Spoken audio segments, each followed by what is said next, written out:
Good morning. It's November 21st, 2016. I'm John Bowne, bringing you some headlines from your Thanksgiving week.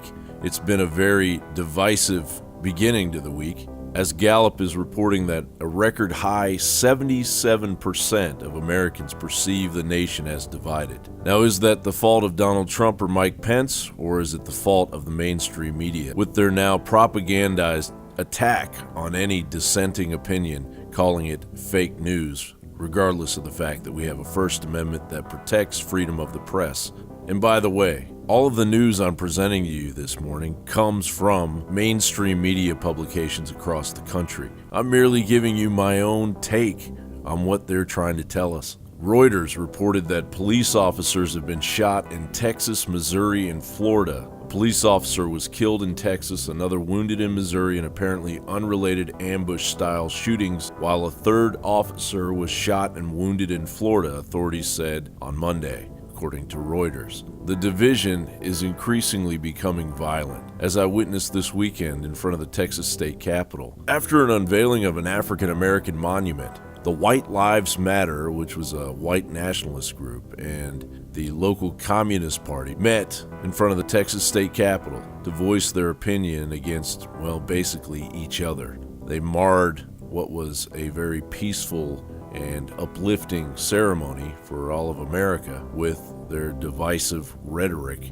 and violent rhetoric. The local Red Guards Austin, who are a communist organization, unsponsored by the University of Texas, yet they continue to meet there and hold protests on their campus, posted on their Facebook page that they would turn the White Lives Matter group into dust, which could mean anything. It could mean explosives, guns, biological weapons, who knows. But the fact of the matter is that they made the violent threat. And there the Communist Party was, open carrying after making this violent threat. That's why the riot police were called in. And now that subversion is making its way into the streets of America, in San Antonio, Texas, in Missouri, and Florida, where police officers' lives are continuing to be threatened by this divisive, violent, and dangerous rhetoric. An illegal and violent rhetoric that's becoming all too commonplace, as the all too common assassination ploy is yet again rearing its ugly head against the president-elect Donald Trump. San Antonio Current reports Marshall students performed a skit called The Assassination of Donald Trump.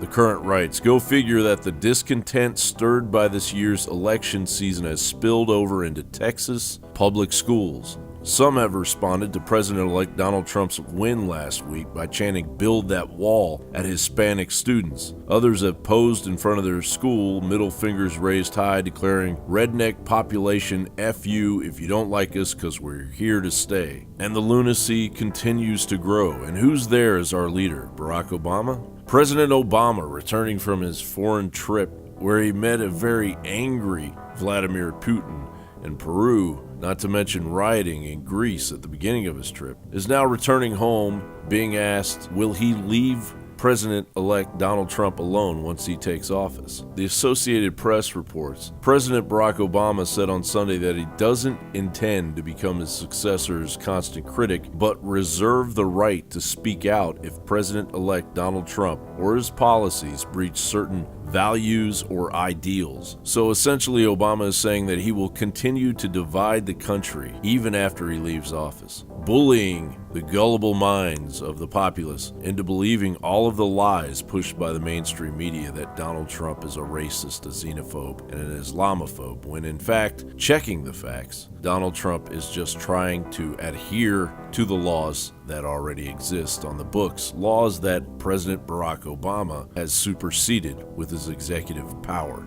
The Washington Times reports from his first day in office, Mr. Sessions will have the power to strip some federal funding from sanctuary cities, thanks to rulings this year by the Justice Department's Inspector General, who said federal law requires localities to cooperate with immigration agents. This will come as a huge surprise on a local level here in Austin, Texas, to Travis County Sheriff-elect Sally Hernandez and also City Council member Greg Kazar and Austin Mayor Steve Adler. When federal funding is withheld from sanctuary cities, similar to Austin, Texas. Meanwhile, the Daily Bulletin is reporting from a census in California that 1 in 5 of new arrivals to Southern California came from another nation. The Daily Bulletin writes, the census tracked the region as 2 distinct 2-county metro areas, one composed of Los Angeles and Orange counties and another composed of Riverside and San Bernardino counties. In all, the census found that 443,000 people a year moved to the 4-county region during the period studied, while another 112,000 came here from another country. A key driver in this trend is Asia. In the Inland Empire, Asians were the most common group of new foreign-born residents during the period studied, about 9,000 per year. That from the Daily Bulletin. And on Friday night, VP-elect